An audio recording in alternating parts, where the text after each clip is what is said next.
Good evening, everyone. Welcome back to GNR Discussions. You know, in light of the recent Netflix hit, Army of the Dead, we've been talking about zombies. You know, zombies have been prevalent in movies for the last few years, but there are other monsters that we feel should be getting some highlights as well. So tonight on GNR Discussions, we're going to talk about our favorite monsters. And to kick it off, we'll go straight to Nate Board tonight. Hey, what's up, everyone? So let me start off my presentation. So give me 1 second here.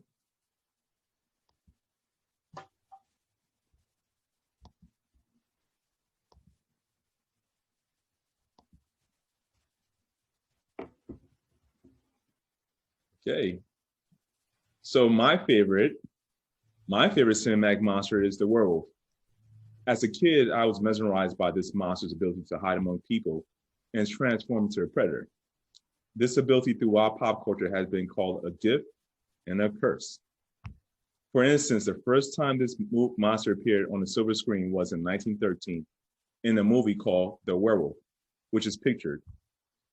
It involved a novel Indian woman who transformed into a wolf to attack white settlers. Some may think this was a gift to combat the genocide of Native Americans, but others may argue this was a curse because innocent people were murdered. Fast forward to 1935, Werewolf in London. Okay, give me a second.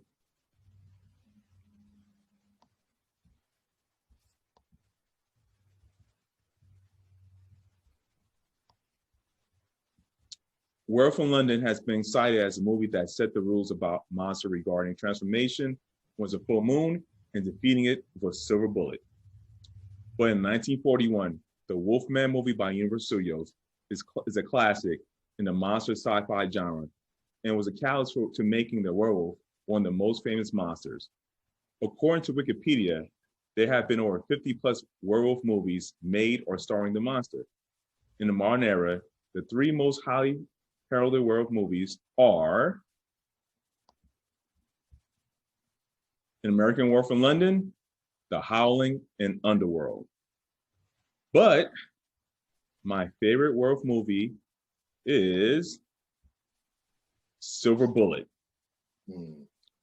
Here's a quick synopsis of the movie. Silver Bullet is based on a novel written by Stephen King called Cycle of the Werewolf, where the main protagonist, Marty Coleslaw, pictured, is a preteen paraplegic, and the antagonist, the werewolf, is a town's reverend. So it's one of my favorites because this movie, to me, parallels a biblical story, and the choice of villain was peculiar to me. In my opinion, the storyline reminds me of David and Goliath.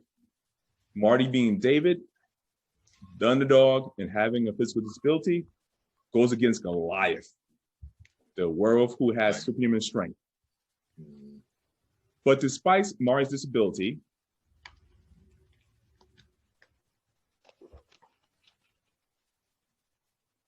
like David, he's able to slay the werewolf with a single shot to the head. So werewolf right here, Reverend transforming. And as you can see, Marty loading a gun, aiming, and shooting the werewolf. Lucky. That's right. Buckingham Palace. So now about the Reverend being the villain, why did Stephen King make him the antagonist? Here are my three theories. The first theory, the Reverend symbolizes the two sides of human beings. Inherently, we are good by nature, but there could be a triggering event that unleashes a monster that we can't control, sort of like Dr. Jekyll and Mr. Hyde. My second theory, perhaps Stephen King was trying to shed light on the sexual abuse cases by priests on altar boys that spans for decades. The movie Spotlight, a biographical drama film, was about this very subject in the Boston area. Silver Bullet was set in the New England area too.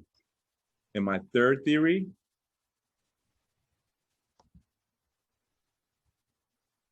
faith leaders can be false prophets, frauds, and antichrists. Be careful who you trust with your inner thoughts and finances. Right. So, right. Not to end this presentation on a grim note, One of my other favorite werewolf movies is Teen Wolf, starring Michael J. Fox in 1985. And it was wildly popular. You know, he had a cartoon series. There was a dance in the movie. So if you grew up in the 80s like we did, Michael J. Fox was the bomb. Okay, he was the man. And I was a fan of Michael J. Fox. He was a cool brother. Right. So essentially, that's it, folks. Those are my choices. That's my choice for monster. The werewolf, you know, and there could be another werewolf monster. We can see that happening. There's plenty of werewolf stories to go around. But Russ, what was your monster? Well, originally the idea I shared with y'all was about Dracula. And, you know, I know, you know, everybody, Dracula, a story that is somewhat, so to say, horrific, depending on how you look at it. You know, this man has only a thirst for blood. He doesn't really care. He'll do whatever it takes. He'll manipulate. And then I started thinking, I said, one thing I remember, and it kind of comes around that 80s era with you, Mike, talking about Teen Wolf, is an adaptation from what started as a short story in Playboy in 1957, The Fly. The film came out in 1958, starring Vincent Price. And at the time, the idea was there was this man who had gone through an experiment that horribly had gone wrong, trying to see, you know, advancing in science as far as, you know, molecularly trying to see what we can reach for, you know, obtaining a goal, you know, being more brilliant than possible because science is always evolving. Well, the 1986 adaptation to me, even though it's just something as simple as a common housefly, causes a man to go through a transformation that I would say really is a monstrosity, because not only in the end does he lose his life, but he had an opportunity. It's a horror because it's what he went through, being as brilliant as he is. So The Fly in 1986 stars Jeff Goldblum and Gina Davis. And in the beginning of the film, they are meeting at what seems to be sort of a, you know, banquet of just, he's a reporter and he is a man who really is shy not to be discovered, but it almost plays an interest in her.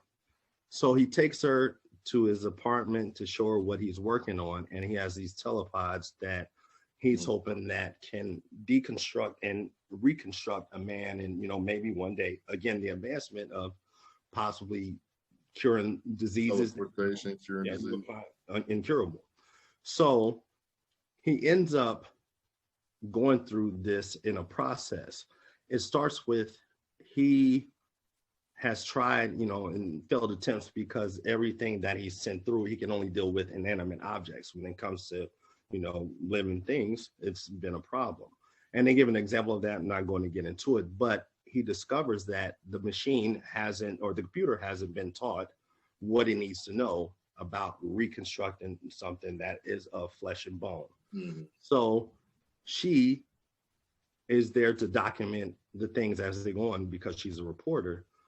She ends up leaving in the evening, and during that evening he becomes, well, he starts drinking and he's drunk, and he goes through and he films it himself, and not thinking about anything. Everything says that it's successful on his, you know, computer, but it starts with a power that he feels he you know, he's strong, you know, he can, you know, do things that he never thought he could do before. So he thinks that it's opening up something for him.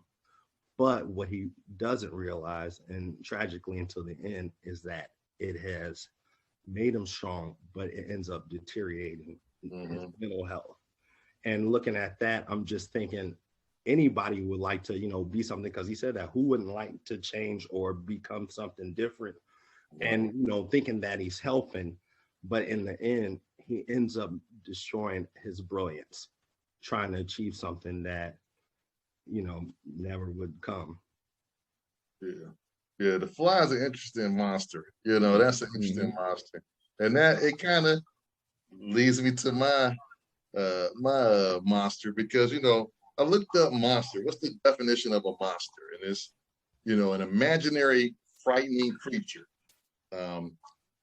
It also can be a cruel person. Mm-hmm. And so I started thinking about monsters in a different way. And most societies are paternal, male-driven societies. And what's the one thing that we fear as men the most? And it may surprise you. Being broke. Think about it. Huh? Being broke. That's my biggest fear. That is the big fear. But let me even take you deeper as to why that's your biggest fear. Yeah. What are we always told that we cannot fight? What's the one thing you cannot hit? A woman. A woman. What do you spend the first third of your life being told what to do by, raised by, depending on and loving a woman, your mother, what I'm saying, or a mother figure, for most people, there's a mother figure. Mm-hmm. So you grow up, half your life, early part of your life, being disciplined and led by a woman. Mm-hmm. Spend the rest of your life being manipulated and chasing them. The case in point is you don't want to be broke because you love you broke, you're not gonna get a woman. That's right. So that is the scariest monster. And so there are a couple of reasons, that said all throughout all these different male dominated cultures throughout the world, there's always some female force to be reckoned with. And so there were pretty much three reasons why men have to be aware and lose out in most cases. The first is that we're not aware, we ignore them. So an example of this type of monster is a succubus. So a succubus is in the medieval times was a demon or supernatural entity, and it would come in a female form in people's dreams and have sex with them. Repeated sexual with the succubus would cause health problems, poor mental health, even to death. And so think about that. In medieval times, you had the rise of monotheism and the Holy Roman Empire. Even when Protestant came around, they still followed the model of the Holy Roman Empire, the Holy Roman Church. And so you had celibate men in charge of spiritual communities, sexually frustrated bits of men. Yeah. Go do weird stuff. How do you explain it? Oh, he must have had a succubus attack him at night. But it's something that you did not, even fight off because you were asleep. You were unaware of it. Yeah. You were asleep when this happened. Right. Conversely, the second reason why men would get defeated by women is that they were not scared of women. And that was a mistake. So in Greek mythology, you had a group of monsters called the Gorgons. And the most famous Gorgon was Medusa. These were women who had live venomous stakes in place of their hair. If they looked at you, they would turn you to stone. But how many men kept going into this temple to get this treasure because they just knew they could slay Medusa? They didn't care about her, There's legends that said, don't go in here, don't mess with this woman, and they kept coming, and kept getting killed because they just knew they could overpower her. And then the third reason why men always, can never defeat the monster of women is that men get seduced too easily by women. So a perfect example, and we talked about the show Lovecraft Country. The Kumiho was the fox spirit of, from Korean legend and folktale. And that spirit would live inside of a beautiful woman, and she would seduce men. And, of course, there were usually men that were not doing the right thing. You know what I mean? It wasn't she didn't try to go steal a man that was providing for his family and being a good husband, but somebody who was in the bar trolling for women and out to, molest women or hurt women. This spirit will seduce them, get them back to the house, get them to have sex, and in the middle of sex, eat their heart. Again, but men are foolish. They'll run right into the trap. Why did you think this woman all of a sudden wanted you? You ran right into the trap, and next thing you know, you got the heartache. You know. Another thing is building upon that, like I said, getting seduced.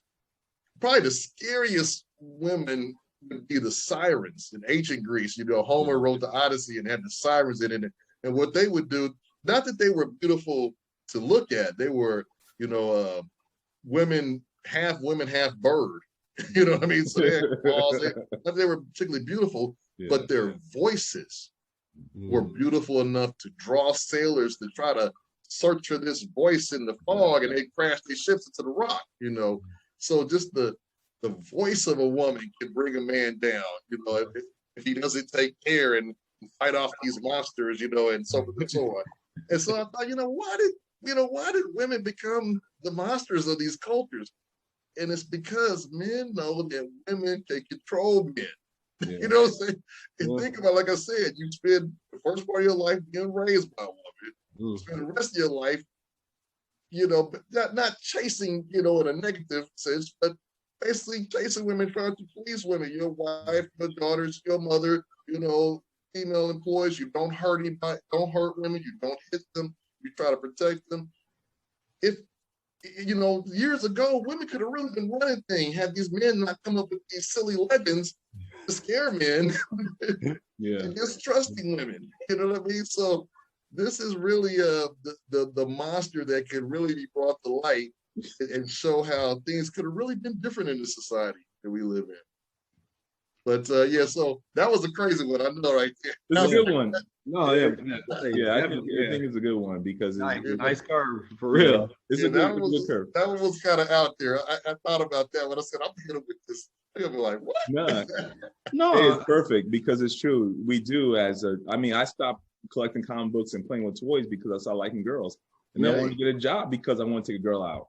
That was one of the first reasons I wanted my own autonomy as a young man, and I fell in love with this Puerto girl back home in Brooklyn, New York, Rosa Roman. You can ask any of my boys back home. I was like, well, maybe 11th grade, 12th grade. I ran across the street, asked her out. I was like, hey, we like go out with me? She said no, and my boys teased me till we get me all the way home. But you know what? Never stopped. I was brave. I was the only one out of the crew to push up on girls all the time, and eventually one of them said yeah, and it was all I was like, I got one. What you guys got? Comic books. You know, that's the greatest monster to slay. That we cannot slay, that we cannot avoid, that we cannot defeat, that we cannot ever do without. Right. It's true. You're right, bro. But anyway, though, that's just our thoughts on other monsters that could be introduced into some movies of society. If you agree with us, let us know in the comments. If you disagree with us, let us know in the comments. But as always, please hit the subscribe button. Like this if you liked it, but subscribe so we can let you know when we put out more content. Again, I'm Glenn. Nabor. Russell. Peace world. Peace. And this is GNR Discussions. Y'all have a good night. Peace.